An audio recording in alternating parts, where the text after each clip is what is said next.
A pleasant day to each and everyone. Before we start, I would like to introduce myself. I am Sergeant Vienna P. Oriña, Philippine Army Reserve. I took a course of Bachelor of Elementary Education, major in General Education at Pangasinan State University, Santa Maria Campus. I am a registered professional teacher year 2019, and I also have 2 years experience in teaching at private school.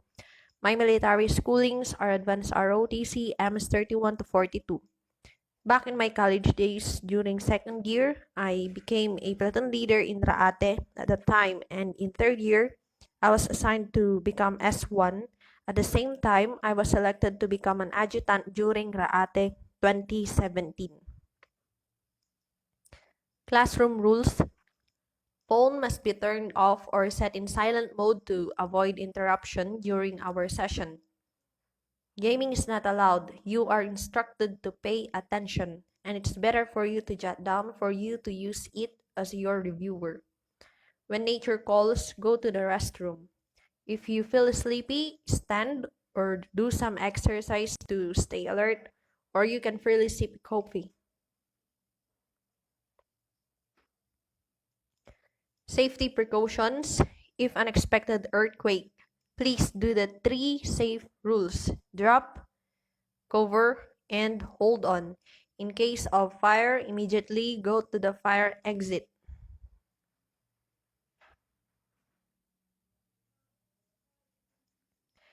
AFP core values. It means this is the fundamental foundation of the Armed Forces of the Philippines.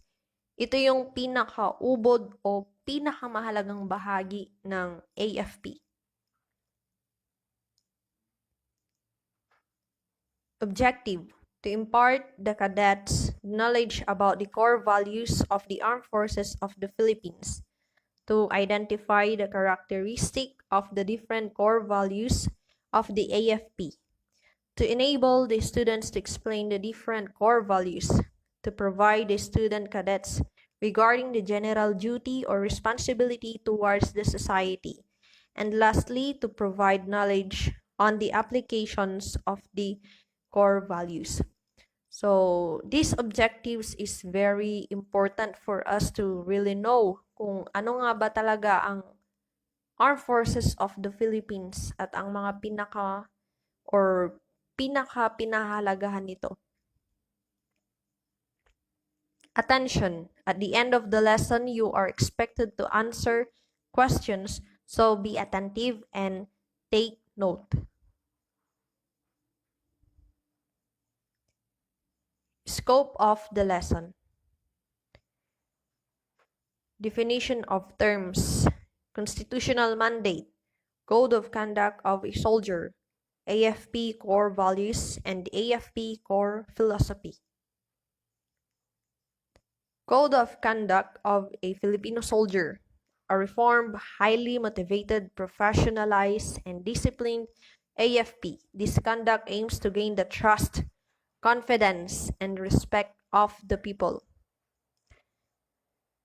Meaning, ang Armed Forces of the Philippines ay gumagawa ng way on how to improve or upgrade yung pag-uudyok, professionalism, ibig sabihin ay yung mga different skills, both in tactical and technical, and lastly, discipline.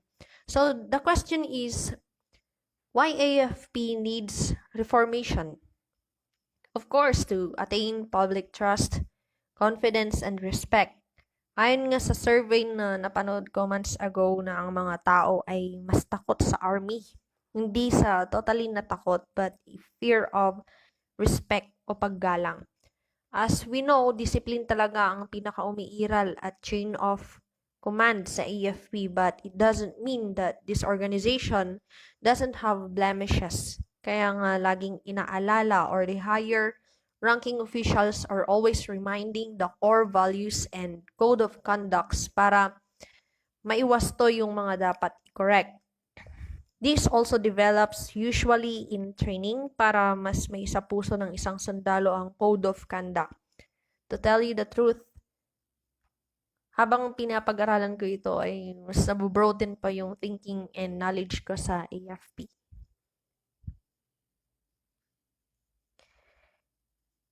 AFP core philosophy is a set of values and standards of conduct that guides an individual soldier live his life, perform his duties, and strengthen his commitment to the service. Ito naman yung dapat i-treasure ng isang sundalo, yung core philosophy is just like a Bible. And inside of that are the precepts, in Tagalog, mga alituntunin that a soldier needs to apply in his life. This serves as a lamp unto his feet that they might not commit sin or offense in the organization. Sabi nga, kung ano ka, yun ang mukha ng kinabibilangan mo. So, the AFP ensures that this core philosophy will engraves to the heart, mind, and soul of every Filipino soldier. A person who is in military. So, in civilian, they differentiate the police and soldier by uniform. But what is really a soldier? Of course, military. But it's not only that. A soldier has a manner, a leader, a follower, and a warrior by choice who decides to serve the Republic of the Philippines. Even he knows the consequences of his decisions, and that is his life.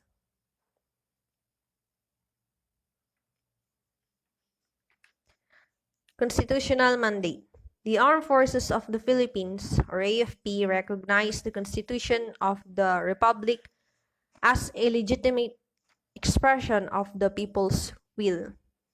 Meaning, ang Armed Forces of the Philippines were organized and allowed by the law or Constitution of the Republic to defend the Philippines against internal and external threats. AFP also submits and adheres the supremacy of civilian authority.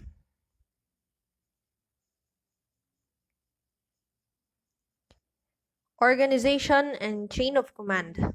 The AFP is duly created by law as an integral part of the executive branch of the government. It is headed by the President as the Commander-in-Chief who exercises control, supervision, and authority through chain of command, headed by the Chief of Staff. The AFP organization was properly created by law for the purpose of defending the country, and it was headed by the President. Currently, President Rodrigo Roa Duterte is the Commander-in-Chief who controls, supervise, and have the authority through chain of command headed by the Chief of Staff, currently Lieutenant General Gilbert Gapay. Para naman sa ikauunlad at pagiging epektibo ng AFP, binubuo ito ng tatlong major services. Ang Philippine Army, Philippine Air Force, and Philippine Navy, together with the other sub-services. Philippine Army conducts ground combat. Philippine Air Force secures airspace, while Philippine Navy secures Philippine territorial waters. It is really a hard life to the AFP for securing a nation dahil isa pang kinakaharap ng organisasyon ay ang cyber war, wherein hindi alam ng mga civilian na nagagamit din ng mga gadgets like laptops, cell phones, and CCTVs, even accounts in social media to spy our country. Kung nabalitaan nyo ang mga fake accounts sa Facebook, pati na ang pakikipagkasundo ng Pilipinas sa isang company ng isang CCTV that was strongly opposed some of the senators because it will be a big threat to our country's security, but AFP makes way that it will be under control and not letting their guards off. B. Commitment, measures, and standards. The AFP shall maintain a high level of credibility, high level of competence, and preserve the standard of performance. Why does the AFP created such commitment, measures, and standards? Of course, to guarantee the quality of the organization as well as the soldiers, or rather soldier himself, in all his difficult tasks. C. Brief history. The Battle of Mactan. The Battle of Mactan was fought in the Philippines on 27th of April 1521. Warriors of Lapu-Lapu, a native chieftain of Mactan, overpowered and defeated the Spanish force fighting for Raja Humabon of Cebu under the command of Portuguese explorer Ferdinand Magellan, who was killed in the battle. This resulted in the departure of the Spanish crew from the archipelago. Daguhoy Revolt. The Daguhoy Revolt, famous Daguhoy Rebellion, also known as the Daguhoy Revolt, ay kinukonsiderang the longest rebellion sa kasaysayan ng Pilipinas, led by Francisco Daguhoy or Francisco Sendrejas. Took place in the island of Bohol from 1744 to 1829, roughly 85 years. Ganun katagal. Next is Muslim resistance.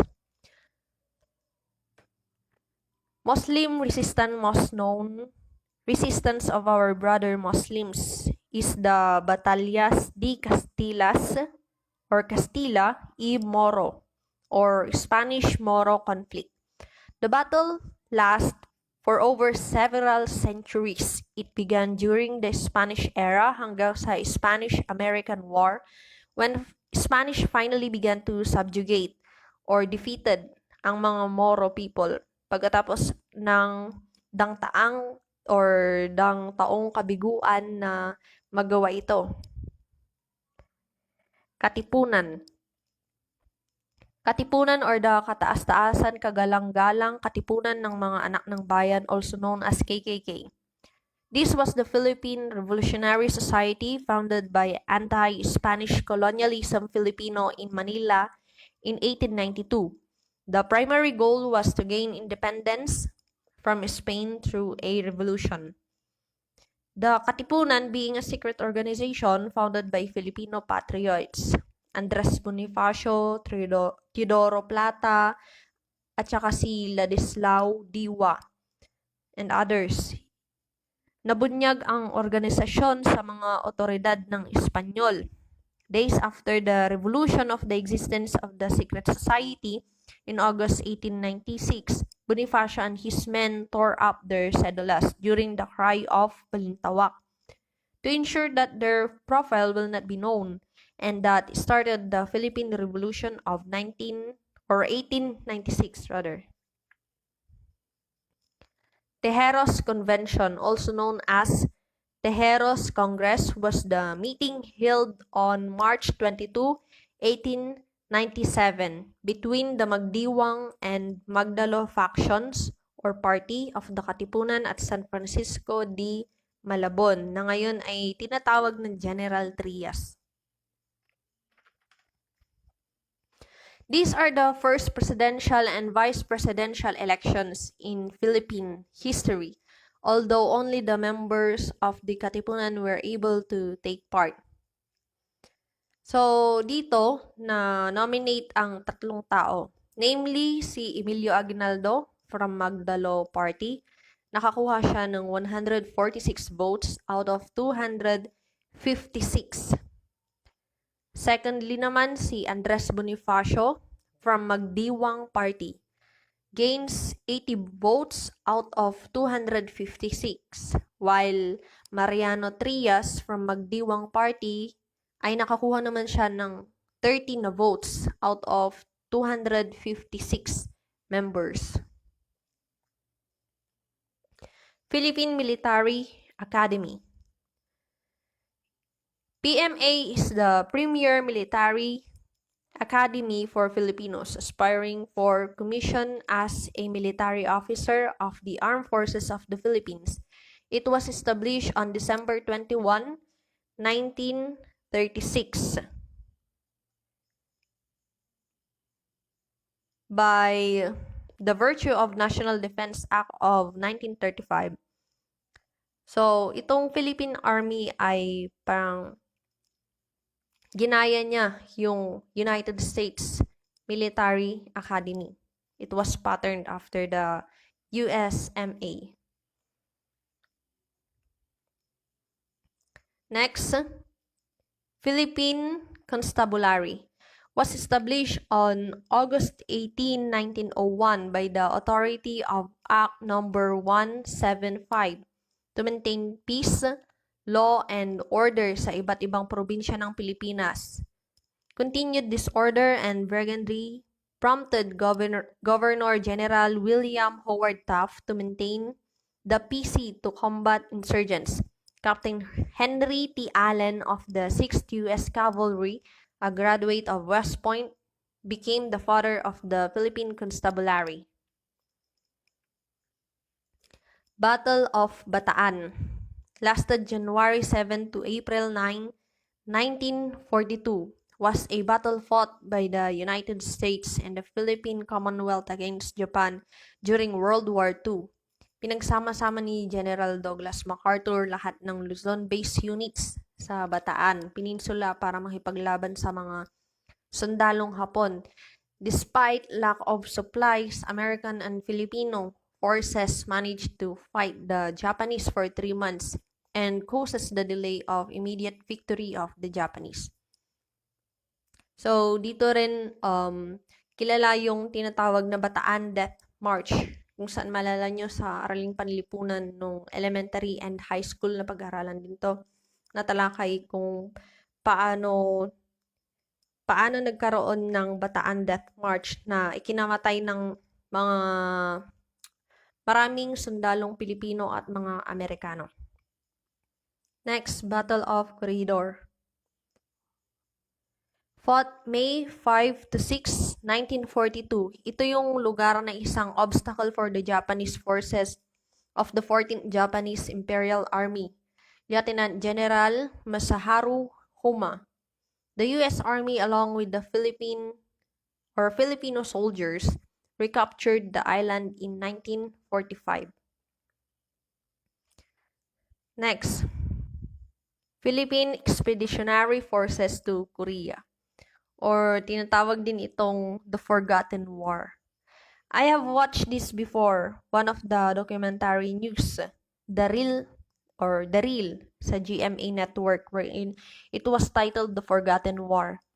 One organization organized a flight together with the veteran Filipino soldiers to go in South Korea to commemorate the war, and also they had given a chance to meet again their soldier friends and to visit the Museum of War in Korea, South Korea, which displays pictures, weapons, old clothes of war, and the names of the soldier who died in the battle. Piftok, also known as Philippine Hanguk Wonjungun, was the Philippine Army contingent of the United Nations forces that fought in Korean War way back 1950 to 1953. The unit arrived in Korea in August 1950, composed of 1,468 troops.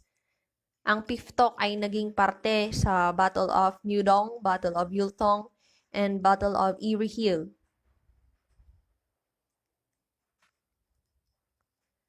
Next is the Philippine Air Force Contingent in Congo, Africa. 1963 Congo Mission. On 11th of February 1963, the officers and men of the hastily organized 9th Tactical Fighter Limbas Squadron left for Congo, Africa. The squadron was part of the PAF contingent, which represented the Philippines in United Nations peacekeeping force in the war-torn country. Philippine Civic Action Group in Southern Vietnam. Just like NOCOR and SOCOR, Southern Vietnam also fights for the democracy way back 1954. So some Filipino medics went to South Vietnam for humanitarian aid in the Vietnam War against the communist North Vietnam. In August 1964, the 1st Philippine Contingent, also known as PhilCon 1, ay ipinadala sa South Vietnam at binubuo ito ng 16 na katao mula sa AFP. Mayroong mga doktor, nurse, technicians, at civic action officers. The second contingent is the Philippine Civic Action Group, alternately the PhilCAG. Ang PhilCAG ay na-involve sa pagsasagawa uli ng mga daan, provides humanitarian aid, and occasionally involved in defensive operations. And lastly, Marawi Siege. The fresh wound of war happened here in Philippines. A 5-month-long armed conflict in Marawi, Lanao del Sur, Philippines that started on May 23, 2017 between Philippine government security forces against militants affiliated with the Islamic State of Iraq and the Levant, including Maote, Abu Sayyaf Salafi, jihadist group, and it was a victory for the AFP because of the deaths of Omar Maote and Isnilon.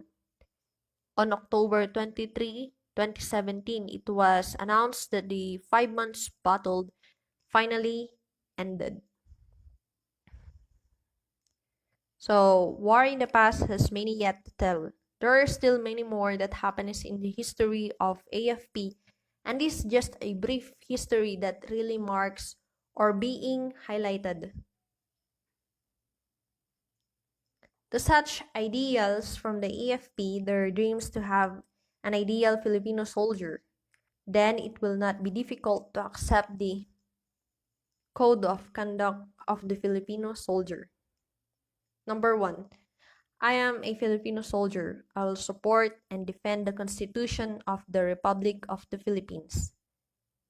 Article 2, section of the Philippine Constitution states that the AFP will secure the sovereignty and integrity of the national territory from internal and external threat. I am a Filipino soldier. I will fight all forces that would destroy the freedom and independence of the Filipino people. AFP identifies itself with the Filipino people's historical struggles from freedom and justice and their vigilance. Number 3, I am a Filipino soldier. I will obey laws, legal orders of my lawful superiors at all time. So all members of the AFP shall morally bound by the divine laws, oath of office, AFP custom and tradition, AFP code of ethics, Philippine Constitution, congressional acts, AFP code of conduct, AFP regulation, AFP directives and circulars, and memoranda. Number 4, I am a Filipino soldier. I will uphold the supremacy of civilian authority over the military in war or in peace. Civilian authority is at all times supreme over the military. No politicking and no civilian people.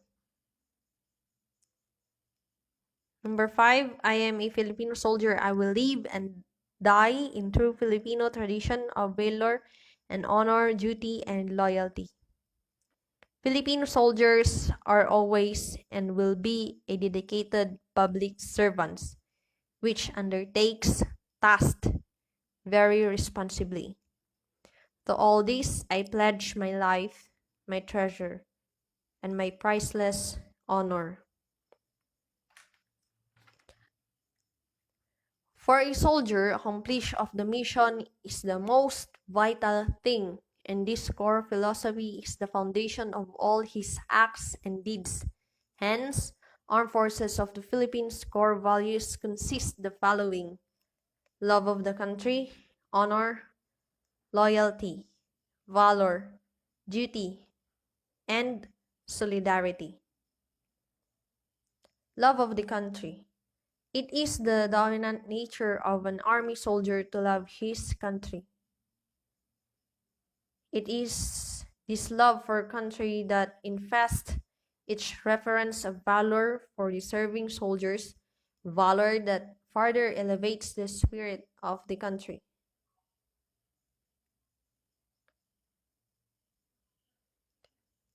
Ang pinaka naghahari sa puso ng isang sundalo ay ang pagmamahal sa bayan, kabilang na rin ang mga taong nandito. Kung ating maalala ang mga ninuno natin na nagsakripisyo at buong tapang na lumaban para sa ating kalayaan, ay ating maintindihan kung bakit natin dapat pahalagahan at mahalin ang ating bansa. I read a citation back then that a soldier does not fight because he wants war, but a soldier fights because he wants peace. Next is honor. Honor is the military crowning value, the hallmark of military conduct, the nature of the soldier's awareness of individual dignity and self-worth. In outward appearance, honor is found in cleanliness of the individual, courteousness, decency in daily living, and it appears in the candor, straightforwardness in speech and in action. When one leads an honorable life, he is supposed having a good reputation. It's really important for a leader or a soldier to emulate uprightness and transparency in all his doings. With that, his followers or superiors will not doubt or question him. Kabahagi ng karangalan ang integridad. Hindi maikakaila na sa militar ay maraming temptations like money, position, envies, woman, bisyo, pagsusugal, or other lust and immorality na nagkukos ng kahihiyan sa hukbong katihan at ang pagiging totoo, tapat, pagkagalit sa masasamang gawa, at takot sa Diyos ang nakapagbibigay naman ng karangalan sa hukbo.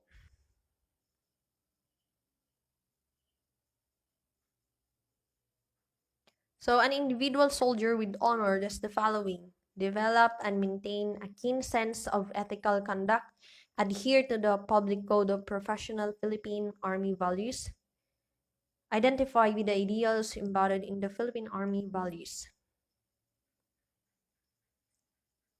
Loyalty underlies the soldier's oath of service. It demands obedience to the lawful privileges of duly constituted authority in the quest for the nation's interest, observance of the chain of command, and compliance with orders to the best of one's capacity, as all orders must be complied. An individual soldier of loyalty displays the following: put obligations in correct order. The Constitution, the Philippine Army, the unit, and finally, self. Show faithfulness to unit and comrades by finishing all tasks with them. Carry out tough orders without expressing personal criticism. Defend soldiers against unfair treatment. So, loyalty reaps the harvest of military unity. Shows faithfulness to the country, constitution, unit, and comrades. Sa katapatan rin nakasalalay ang bawat buhay ng sundalo. To fulfill a mission, kailangan ng bawat isa ng katapatan. It might be na may sari-sariling perspective ang sundalo pero nangingibabaw pa rin ang objective ng isang mission. An example na lang sa chain of command, where it tries and exercises the discipline in obeying instructions. Valor extremes normally from one's affection for the nation. It is the capacity to conquer fear in doing one's objective. In shaping the Filipino soldier's identity, even beyond valor, one could also see the strong sense of honor that resonated with the call to arms in the past. Your valor will allow you to do the following: control your fear in physical and moral contexts. Take responsibility for your actions, mistakes, and decisions. Confront problems and do what you believe is right. Report successes and failure with equal candor. It is the ability to overcome fear in carrying out one's mission It is pursuing a mission against all odds and sometimes becomes a suicidal. It's not because a soldier wants to die already, but because of his martyr love. I watch a lot of military true story, and these things touch my heart. Their courage beyond measure, selflessness, and fierceness. Duty. Duty is service, plain and simple. Actual duty means being always ready. Duty means satisfying your commitment. The demanding standard of duty additionally requires that those in charge positions release their obligations without bounds. Duty also requiring every soldier to do things with the best of their ability. Example, yung mga soldier in Mindanao. Not only soldiers who are designated in Mindanao, but also all the soldiers all around the world. They are always prepared and ready anytime. Umaga, gabi, dawn, mainit man o maulan, they are willing to engage at handang isakripisyo ang pansariling kagustuhan. Expressing the value of duty means at a minimum doing the following: carrying out the requirements of the position to the best of your ability. Fulfill legal, civic, and moral obligations. Sacrifice personal time in pursuit of excellence. And lastly, solidarity. Solidarity is fellowship at the visible level and internally being adjusted to the Philippine Army's goals, vision, and programs for reform. Solidarity ties the Army to oneness with the yearnings of the rest of the country in the way of a Filipino proud with his nation. Solidarity is simple, or simply camaraderie.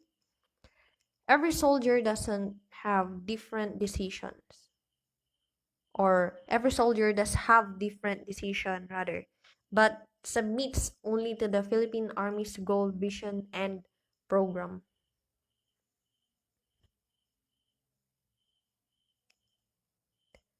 So, AFP stand on basic issues. The employment of the AFP in many areas of national concern, which lie beyond the traditional martial role of the organization both in the country and abroad, has ushered in a lot of misunderstanding and confusions not only in the mind of the soldier but also in that of the ordinary citizen. It is therefore very necessary and important for the AFP to clearly define its stand on the following issues. Number one is the AFP organization. So, hindi lang sa defense ang military or AFP, kundi respondents din sila during disasters, calamities, national emergencies, building infrastructure like houses, facilities, and bridges. A helpmate also of distributing relief goods tulad na lang sa GMA network na nakipagtulungan in reaching people.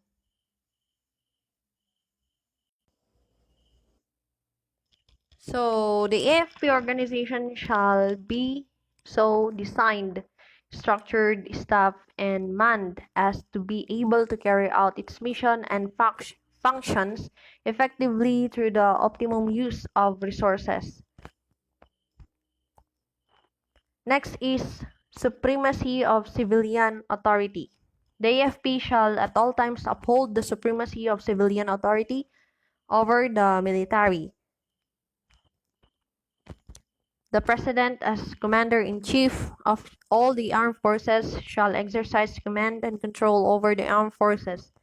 The AFP shall respect laws enacted by Congress, enforce writs issued by the judiciary, carry out directives of the COMELEC under circumstances provided by the law. So even AFP does have own laws and regulation, still they are under the civilian authority because armed men of AFP is also a citizen of Republic of the Philippines. Next is the chain of command. The AFP shall follow the chain of command. Every officer and soldier shall obey the lawful orders of his immediate superior. So, pag sinabing chain of command, example, object is chain or cadena, series or interconnected link ng command na nagmumula sa taas at dinedisseminate pababa. Number 4, military leadership. The military leadership shall have ability to influence members of the organization in the fulfillment of its roles, obligations, and functions. It is the art of influencing others to accomplish the mission by providing purpose, direction, and motivation. Number 5, research and technology. The AFP shall be the prime mover of research and technology in the manufacture of armaments and electronic hardware in aircraft and shipbuilding and full utilization of indigenous defense material based on our belief, care, and attitude in the preservation, development, and protection of our natural resources. AFP also leads the innovation and development for the competence of every services of the organization. Number 6, people's support. The AFP shall firmly acknowledges people's support as a vital to achieving peace and order. So the AFP also needs to gain people's support. So AFP made programs like the Community Support Program and Program for the Rebels who surrendered voluntarily and pledges loyalty to the AFP. Next, national development. The AFP shall be the people's partner in promoting peace, national development, and progress. Just like what I have said lately, that AFP is also a partner, not only public but also private sectors to ensure na yung tulong and development ay makakarating, just like the recent news in Batanes wherein the AFP sends medical aid for the IPs doon to ensure their health, like check-ups for pregnant women, dental, vaccines, circumcision, and other supplies for the improvement of that place.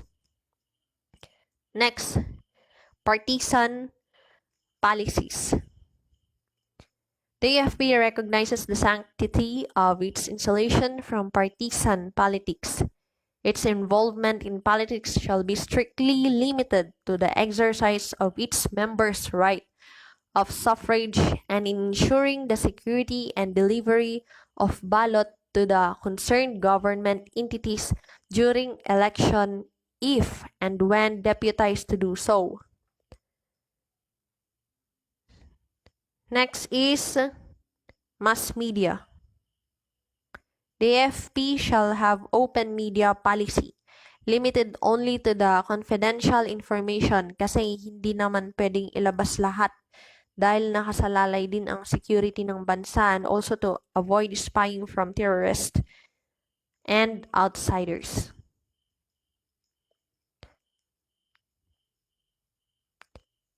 The AFP recognizes the sanctity of its insulation from partisan politics. Its involvement in politics shall be strictly limited to the exercise of its members' rights of suffrage.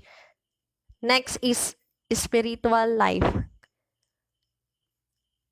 Spiritual life, the AFP shall encourage the practice of one's religious faith for the good of the service. The constitutional provision of the separation of church and state shall not only allow but shall promote the free exercise of religion in the AFP. So, all religion must be respected, ika nga. Spiritual aspect must also consider in AFP because it helps soldier to have faith and the right thinking. It also instills right values and intact relationship with God. It strengthens the soul and mind of the soldier to avoid depression, anxiety, and psychological problem that causes by the pressures of life, war shocks, family matter, and many other variables. Family life. Like an army, during Christmas, the personnel takes their family in the camp, and there are programs for building relationships with their family. AFP organizes the vitality of family, so the organization also see to it that there are also programs and benefits for the family of a soldier. So the AFP shall recognize that its members are human beings with the same family obligations as other people. It shall therefore support activities that will strengthen husband-wife, parents, children, and family community relationship. Next is democracy. The AFP adheres to the principle of democracy that the government is of the people, by the people, and for the people. The AFP will support the governance of the government with its democratic principle. 13. National interest. Foremost in the mind of the AFP shall the realization that the national interest serves the common good of the citizenry. This shall be the overriding factor to which the AFP fully commits itself in all missions it shall undertake. The AFP will support the... Okay, we're done. Next is 13. Number 13. Okay, tapos na pala tayo. The AFP shall support the national interest. 14. Peace. Peace is priceless gift to mankind, which connotes freedom from any hostility such as political, social, and economic ills. So the AFP shall ensure the peace, internal and external. 15. War. War is defined as the use of organized military force by a state to achieve its ends against physical opposition of hostile state or states.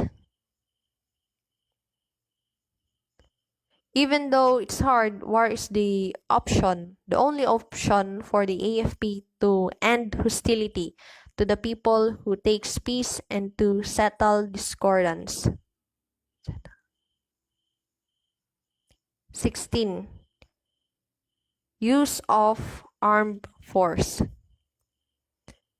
The AFP shall exercise the utmost restraint and precaution in the use of armed force to implement policies. The AFP shall ensure rules and regulations, restrictions, and precautions in using force. 17. Social justice. The AFP shall subscribe to the promotion of social justice. It shall understand that the humanization of social and economic forces are means to maintain equilibrium of relationship in the community. The AFP shall agree sa pangkalahatang hustisya. 18 is the human rights. Human rights. The AFP shall respect the inherent dignity of a human being and alienable and other declaration of human rights and other declaration which our country is our signatory. As such, as the AFP pledged itself to protect and promote these rights. Enemies of the state. The AFP shall consider as enemies of the state those who shall violate the sovereignty of the Philippines as an independent and democratic state. 20. Principal critics, cause-oriented groups.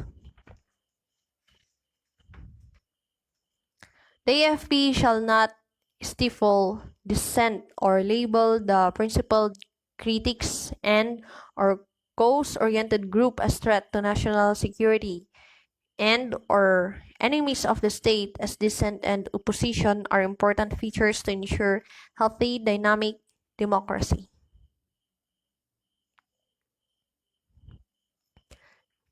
Military professionalism. Number 1, general statement. The members of the AFP are public servants. Number 2, professionalism, the expert application of specialized skills. Number 3, standard of military professionalism, standard of loyalty, standard of competence, standard of ethics, standard of morals, and unprofessional act.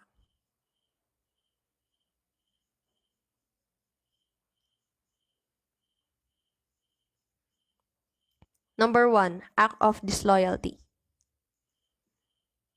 Act of omissions betraying one's faith, duty, and commitment to God, country, people, constitutional government, AFP chain of command, unit or office, and its mission. A. Cowardice. Pagiging duwag. Sa panahon noon, or noong panahon, ang mga sundalong tumatakas sa gitna ng labanan at iniiwan ang mga kasamahan nila or niya ay binabaril dahil isa siyang kahihiyan sa hanay. B. Disrespect of words. Disrespectful to the officer or senior NCOs. Pananalita ng masama, hindi pagsunod sa utos, pagpapakita ng maling kilos. C. Attempt or participate in violent actions. D. Giving or attempting give aid, protection, comfort, and information to the enemy of the state. E. Refusal to execute duty, pagtanggi sa tungkulin, especially during siege or battle. F. Acts of incompetence. Unethical acts.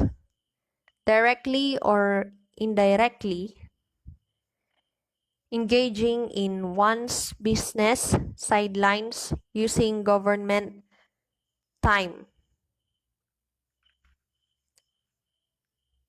2. Arrogance in words. 3. Allowing any wrongdoing. 4. Occupying other position for self-gain. 5.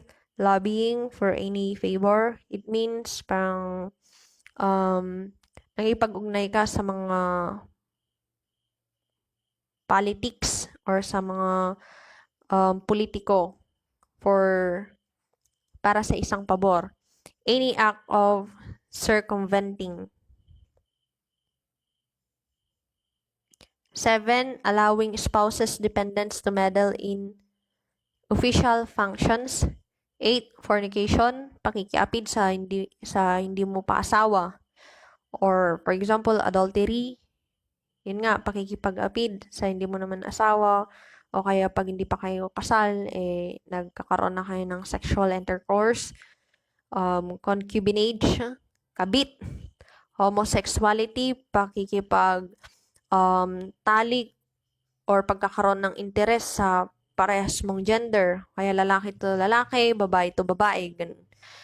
Pedophilia, pag sinabing pedophilia naman, yun yung pagkakaroon mo din ng interes sa bata or yun, and etc.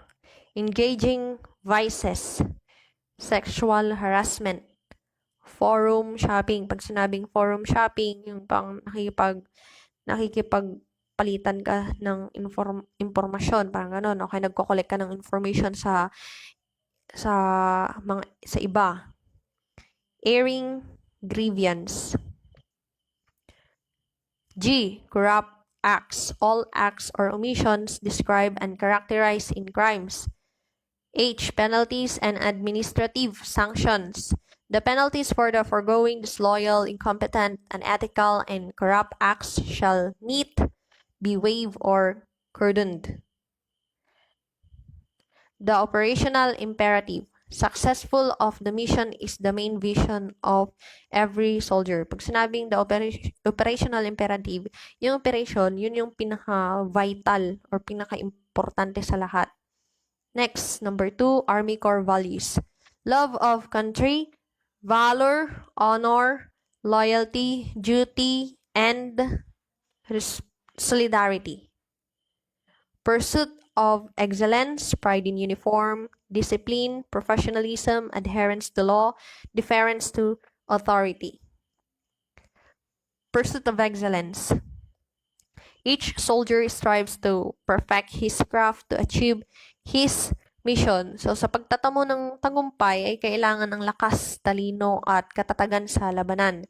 Dahil dito, patuloy rin ng iba't ibang makabagong pagsasanay, adapting new innovations, strategies for tactics, and rigid trainings resulting to the accomplishment of the mission. For example, is yung balikatan movement na kung saan nagsasama yung mga Filipino soldiers na representatives and also the representatives of the United States of America. Nagkakaroon sila ng training na kung saan they ina-apply nila yung mga makabagong tactics or skills for combats. At marami pang iba. Pride in uniform. The military uniform reflects not only the personality of the individual soldier but also that of the whole organization. It is important for a soldier to have a proper bearing dahil isa din ito sa kanyang pagkakakilanlan. Kung maayos ang pagkakasuot mo ay makakakuha ka rin dito ng respeto. Gayon na din ang mga nakakabit dito sa mga awards, medals, and schoolings. Mahigpit na ipinagbabawal ang hindi pag-alaga at hindi pagrespeto sa uniforme. Dahil ito'y sumisimbolo rin tulad ng watawat ng Pilipinas. Discipline. Discipline is equally vital to preservation of life as much as to the success of military operations and demands unconditional compliance as its foremost aspect. So, a soldier is a model of self-discipline and discipline also preserves life. Ang disiplina rin ay nagpapakita ng respeto sa nakatataas sa iyo at sa pagsunod ng utos. Isa sa pinakaimportanteng dapat meron ang isang sundalo ay ang disiplina sa isip, salita at sa gawa. Mahigpit man ang pinapairal na disiplina sa kasundaluhan at hindi man maintindihan ng karamihang sibilyan, ngunit maasahan naman na isa ito sa mga dahilan ng bunga ng tagumpay sa misyon. Professionalism. Professionalism in the military career stands for commitment, knowledge, and skills with the required discipline and competence. Military career is one of the noblest profession that I know because of its intimate love for the country, variety of skills that can apply, and strict discipline which a soldier must possess. Ang professionalismo ay nagmumula sa pagtatamo ng tagumpay ng sundalo, ang kanyang disiplinadong pagsasagawa ng tungkulin, kailanman, saan man, at papaano. Adherence to law. All soldiers are both citizens and military personnel, hence are subject to the same law and shall uphold the same as part of their duty of service to the country. Ang isang sundalo ay isa ring mamamayan ng bansa, kung kaya ay dapat din siyang sumunod sa mga kodigo ng batas, article of war, at batas ng ethical standards and public accountability. Deference to authority. Authority within the military is evident in the chain of command. Nag-uumpisa ang pag-ayon sa otoridad mula sa non-commissioned officer hanggang sa mga sundalong may pinaka-importanteng papel sa hukbo, which is the commanding officer sa isang unit na nag-implement ng commands. Ang isang sundalo rin ay dapat umayon sa otoridad ng sibilyan. Ang kanyang professionalismo ang magbibigay proteksyon at magsisilbing gabay para sa kanyang aksyon. So, application. The primary responsibility regarding instilling and strengthening the values and standards of conduct is vested in the military leadership. Values are taught by perception and practice over time.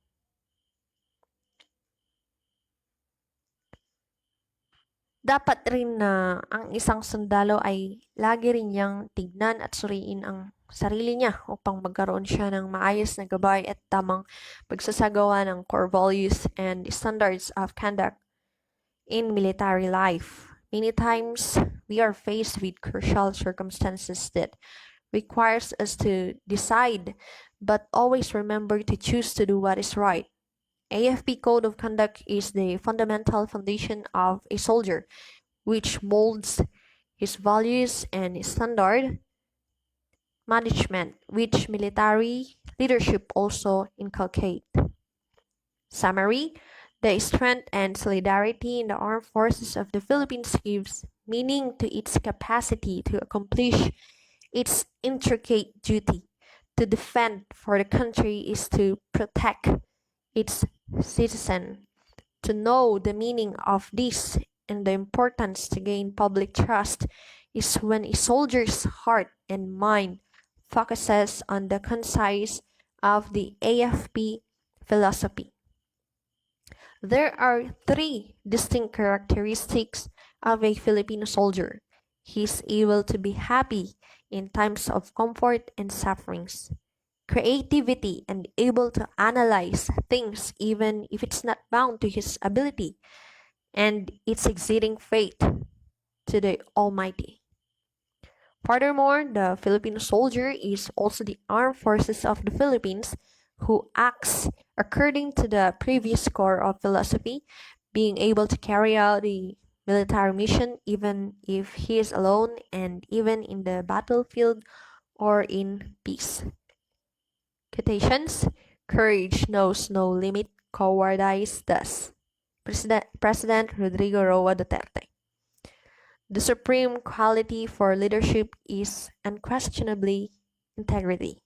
Without it, no real success is possible, no matter whether it is on a section gang, a football field, in an army, or in an office. By President Dwight D. Eisenhower. Give me 10,000 Filipino soldiers, and I will conquer the world. By General Douglas MacArthur. Question? Assignment.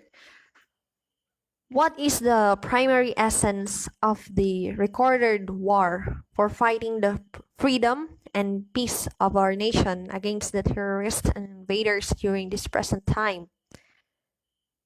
What is the importance of core values in molding a Filipino soldier? So these two are essay. You need to compose 150 words. And lastly, as a student cadet, how will you maintain the quality standards and values of AFP? This is just a brief explanation, just a 1 or 2 sentence can make it. God bless and mabuhay.